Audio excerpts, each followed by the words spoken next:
Hello friends, पिछले video में हमने देखा था कि वाट एनालिसिस में हम वन वे डेटा टेबल का यूज किस तरीके से करते हैं, जहां हमने देखा था कि अलग अलग रेस्पॉन्स रेट होने पे हमारे प्रॉफिट परसेंटेज पे क्या फ़र्क पड़ेगा। और अगर हमको 10% का प्रॉफिट चाहिए तो उसके लिए हमारा रेस्पॉन्स रेट क्या होना चाहिए था। यहाँ पे हमने एक कैंपेन के बारे में देखा था। आज के इस वीडियो में हम वाट एनालिसिस के टू वे डेटा टेबल्स के बारे में समझेंगे। तो इसके लिए हमारे पास यहाँ पे एक सिनेरियो दिया हुआ है। तो पहले हम क्वेश्चन पढ़ते हैं और उसके बाद में हम उसका मॉडल तैयार करेंगे।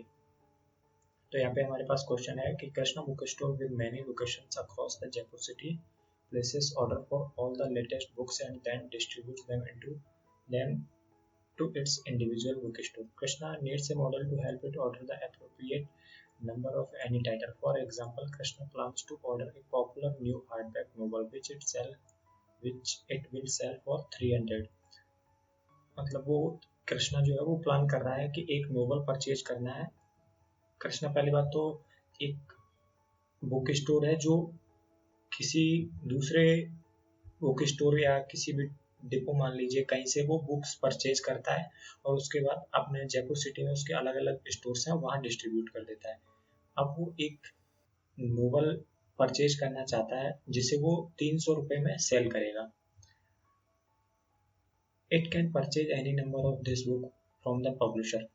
तो वो पब्लिशर से कोई भी नंबर कितनी भी क्वांटिटी ऑर्डर कर सकता है, but due to quantity discounts the unit cost of all books it order depends on the number of orders, especially if the number of orders is less than 1000 the unit cost is 240।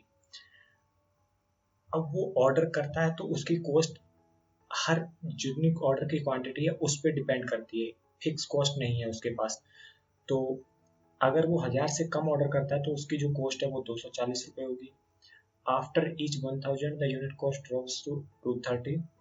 और उसके बाद अगर वो 1000 unit order करता है तो उसकी जो कॉस्ट है वो 230 हो जाएगी। इसी तरीके से अगर वो 2000 कॉपीज ऑर्डर करता है तो उसकी जो कॉस्ट है वो 225 हो जाएगी, और 3000 ऑर्डर करता है तो 215, और सबसे कम उसकी जो कॉस्ट होगी वो 210 रुपये होगी अगर वो 4000 एटलीस्ट 4000 कॉपीज ऑर्डर करता है तो। अब Krishna is very uncertain about the demand of this book. It estimates that demand could be anywhere from 500 to 4500। अब कृष्णा जो है थोड़ा कंफ्यूज है कि उसकी डिमांड कितनी होगी, तो वो अंदाजा लगाता है कि 500 से 4500 के बीच में उसकी डिमांड हो सकती है।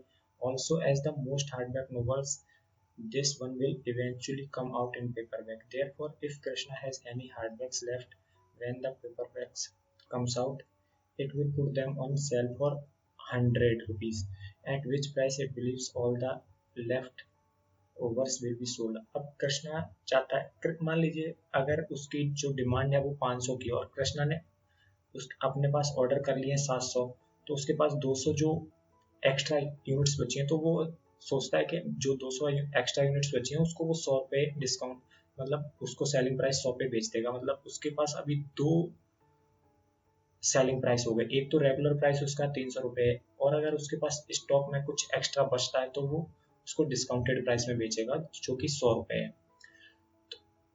How many copies of this hardback novel should Krishna order from the publisher. अब कृष्णा थोड़ा कंफ्यूज है कि उसे कितनी बुक्स जो है ऑर्डर करनी चाहिए और कितनी डिमांड होगी उस पे, उसके बाद उसका प्रॉफिट क्या होगा। तो इसके लिए हम एक मॉडल तैयार करेंगे। तो सबसे पहले हम इसको करते हैं थोड़ा साइड में, हम क्वेश्चन को वापस पढ़ेंगे कहीं हम कंफ्यूज ना हो। तो सबसे पहले अभी हम जो हमें क्वेश्चन में दिया गया है वो हम लिख लेते हैं यहाँ पे एक बार। तो हमारे पास कृष्णा बुक स्टोर है, इसको मैं थोड़ा सा मर्चेंट सेंटर कर देता हूँ और इसको मैं जो है हेडिंग कर देता हूँ कृष्णा बुक स्टोर। अब हमारे पास दिया हुआ है एक तो रेगुलर प्राइस है हमारा, रेगुलर प्राइस है हमारा कितना 300 रुपये। इसको मैं करेंसी फॉर्मेट में कर देता हूँ। और एक है हमारे पास डिस्काउंट वाला प्राइस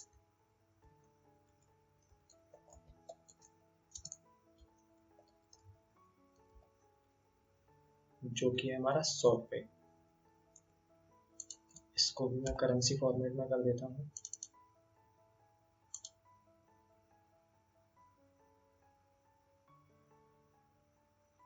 अब दूसरी चीज है हमारे पास, हमारी जो है डिमांड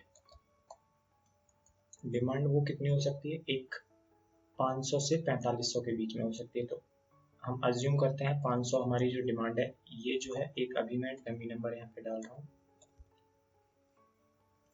डमी नंबर नहीं, एक्चुअली ये 500 से 4500 के बीच में हो सकती है।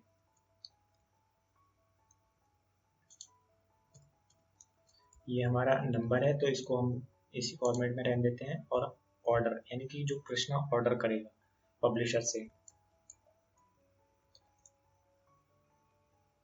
वो मान लीजिए 500 है, वो 600 भी ऑर्डर कर सकता है।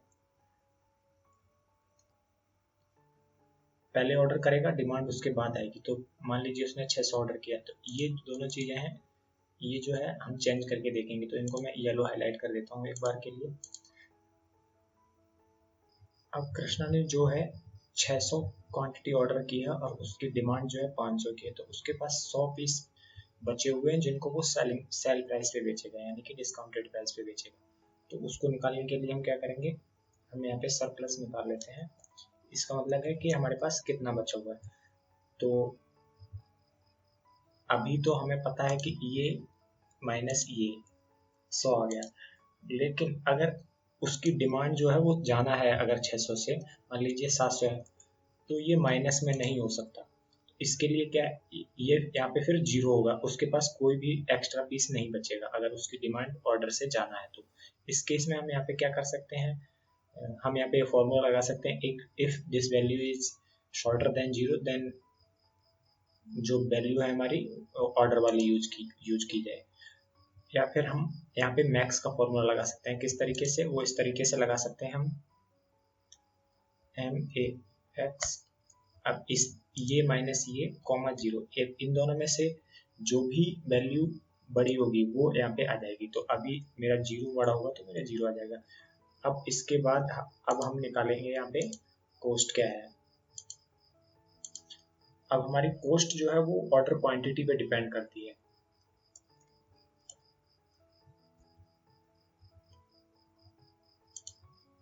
तो सबसे पहले हम देखेंगे कि हमारी यूनिट की, अभी जैसे यहाँ पे 600 ऑर्डर किया है, तो 600 यूनिट पे हमारी जो कॉस्ट है वो है 240 रुपये, यानी कि 1000 यूनिट्स तक जो है हमारी कॉस्ट 240 रुपये रहेगी। तो उसके लिए हम क्या कर सकते हैं, उसके लिए हम VLOOKUP का यूज कर सकते हैं। तो यहाँ पे मैं लिख देता हूँ ऑर्डर और यूनिट कॉस्ट। तो अगर, तो इसके लिए हमारी 240 रहेगी कॉस्ट, और 1000 यूनिट अगर ऑर्डर करते हैं तो ये कॉस्ट 230 रुपये हो जाएगी। और अगर 2000 यूनिट्स ऑर्डर करते हैं तो हमारी जो कॉस्ट है वो 225 रुपये हो जाएगी। 3000 पे ये कॉस्ट है जो वो 215 रुपये, और 4000 पे ये कॉस्ट जो है हमारी 210 रुपये हो जाएगी। ये हमारे अमाउंट है, तो इसको हम जो है करेंसी में कन्वर्ट कर सकते हैं।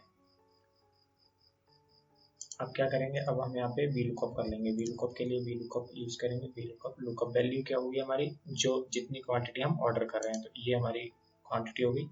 लुकअप टेबल एरे हमारा ये रहेगा, इसको हम फ्रीज कर सकते हैं। वैसे हमें ज़रूरत नहीं है फ्रीज करने की, वैसे हम चाहे तो F4 से इसको फ्रीज भी कर सकते हैं।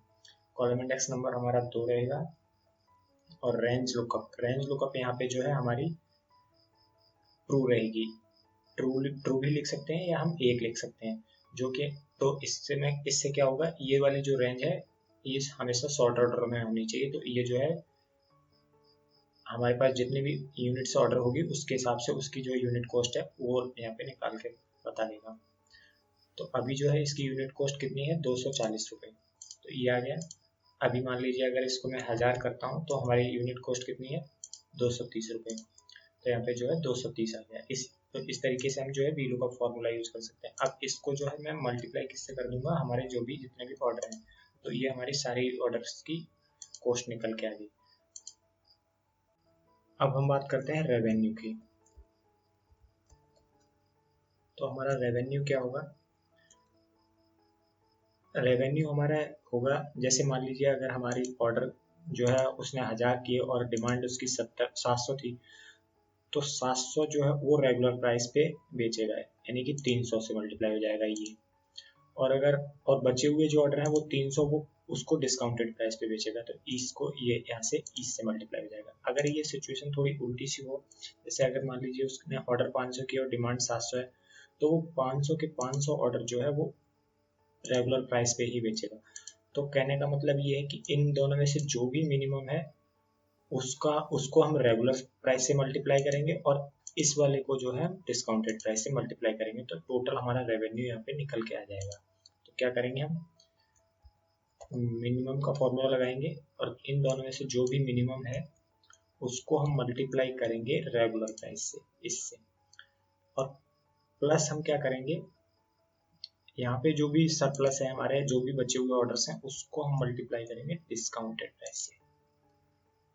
तो इस तरीके से जो है हमारा रेवेन्यू निकल के आ जाएगा। ये दोनों जो है करेंसी फॉर्मेटिंग में कर देता हूँ मैं चाहूँ तो यहाँ से ये पॉइंट के बाद की वैल्यूज को हाइड भी कर सकता हूँ। और अब हम बात करते हैं प्रॉफिट की। तो प्रॉफिट निकालने के लिए हम रेवेन्यू में से जो है हमारी कॉस्ट को माइनस कर देंगे।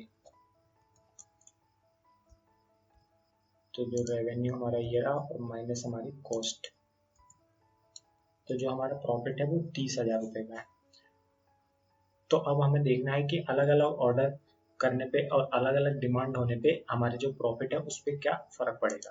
तो उसके लिए हम क्या करते हैं, हम यहाँ पे एक टेबल बना लेते हैं जहाँ पे मैं लिखता हूँ, मान लीजिए अगर हमारे जो ऑर्डर है वो 500 है, फिर 1000 है, 1500, 4500, तो जो डिमांड वो एस्टिमेट करता है वो 4500 तक करता है, तो मैं इसको 4500 तक ले लेता हूँ। इसको मैं यहाँ लिख देता हूँ, ये हमारी है ऑर्डर। इसको मर्जेंट सेंटर कर देता हूँ मैं।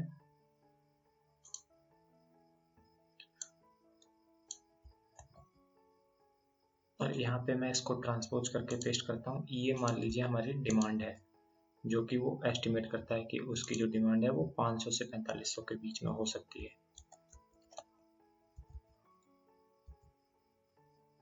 इसको जो है मैं थोड़ा सा फॉर्मेटिंग कर देता हूँ, ऑल बॉर्डर्स कर देता हूँ यहाँ पे।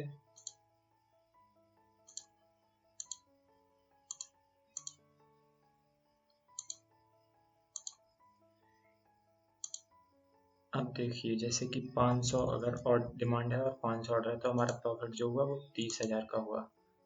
तो यहाँ पे मैंने लिख दिया 30,000। इस तरीके से मैं यहाँ पे 30,000। अब इसको जो है मैं फॉर्मेटिंग कर देता हूँ करेंसी फॉर्मेटिंग में।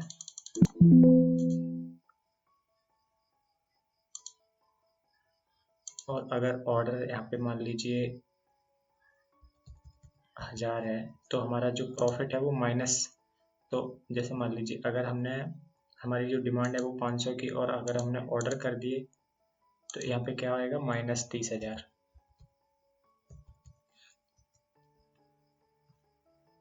तो अब हमें यहाँ पे इस तरीके से हम एक एक करके नहीं लिख सकते हैं कि हमारे डिमांड पे, हमारे ऑर्डर पे, हमारी डिमांड पे हमारा प्रॉफिट क्या होगा। तो इसके लिए हम वाट इफ एनालिसिस का यूज करेंगे। तो सबसे पहले मैं इसको यहाँ से हटा देता हूँ और इस सेल, यहाँ पे हमको क्या चाहिए, हमको चाहिए प्रॉफिट। तो इस सेल जो कि हमारा यहाँ पे है, तो यहाँ पे हम इसको इससे लिंक कर देते हैं और हमें इसकी बस इस यहाँ पे रेफरेंस के लिए इसकी ज़रूरत है, इसलिए मैं इसको जो है थोड़ा सा कलर फिल कर देता हूँ। तो इसके बाद क्या करेंगे, हम इसको सिलेक्ट करेंगे और हम जाएंगे डेटा में, वाट इफ एनालिसिस में और डेटा टेबल में। डेटा टेबल में जाने के बाद हमें ये पॉपअप आएगा जहाँ पे हमको रॉ इनपुट सेल हमारी, मतलब ये वाली जो लाइन है हमारी, ये किसकी लाइन है? डिमांड की। तो डिमांड की लाइन है तो हम यहाँ पे डिमांड सेलेक्ट कर लेंगे जो हमने हाईलाइट कर किया हुआ है येलो से।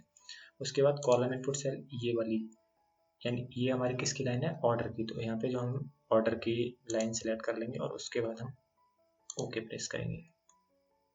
तो यहाँ पे जो है हमारे पास हर 500 की 500 अगर डिमांड है तो हमारे पास 30,000 का प्रॉफिट होगा। इस तरीके से जो है हमारा यहाँ पे हर प्राइस, हर ऑर्डर क्वांटिटी पे और हर डिमांड पे उसका जो है प्रॉफिट निकल के आ गया। इसको मैं थोड़ा सा अलाइन कर लेता हूँ। अब यहाँ से जो है मैं इसको कंडीशनल फॉर्मेटिंग करके, तो यहाँ से जो है मैं देख सकता हूँ कि मेरे को किस डिमांड पे कितने ऑर्डर होंगे। अलग अलग डिमांड पे अलग अलग ऑर्डर होने पे, अलग अलग डिमांड होने पे हमारे को क्या प्रॉफिट हो रहा है क्या। तो इसके लिए मैं क्या करता हूँ, एक बार इसको फॉर्मेटिंग कर देता हूँ। कंडीशनल फॉर्मेटिंग है, कलर स्केल में ये वाली फॉर्मेटिंग कर देता हूँ। तो अब हमें यहाँ पे आसानी से दिख रहा है कि हमारे जो सबसे ज़्यादा प्रॉफिट होगा वो इस वाले पे होगा। अगर हमारे अगर मैंने 4500 ऑर्डर किया और डिमांड भी मेरी 4500 है तो मेरे को सबसे ज़्यादा प्रॉफिट होगा। लेकिन अगर मान लीजिए डिमांड उसको उसने एस्टिमेट और उसकी डिमांड जो है 2500 की है, तो वो यहाँ से जो उसको सबसे ज़्यादा जो फायदा होगा वो किस ऑर्डर को करने पे होगा। तो ऑब्वियस सी बात है कि अगर 2500 ही ऑर्डर करेगा तो सबसे ज़्यादा फायदा होगा। लेकिन वो यहाँ से अंदाजा लगा सकता है कि मेरे को कितना ऑर्डर करना चाहिए। तो इस तरीके से जो है वार्टिक एनालिसिस में टू वे डेटा टेबल, मतलब हमारे ऑर्डर और डिमांड को अलग अलग टू वे में डेटा टेबल है ये। तो इस तरीके से हम जो है वार्टिक एनालिसिस के थ्रू जो हमारी अनसर्टेन डिमांड होती है उसका एनालाइज कर सकते हैं। और तो अगर वीडियो पसंद आया हो तो लाइक शेयर एंड सब्सक्राइब जरूर कीजिए। वीडियो देखने के लिए धन्यवाद।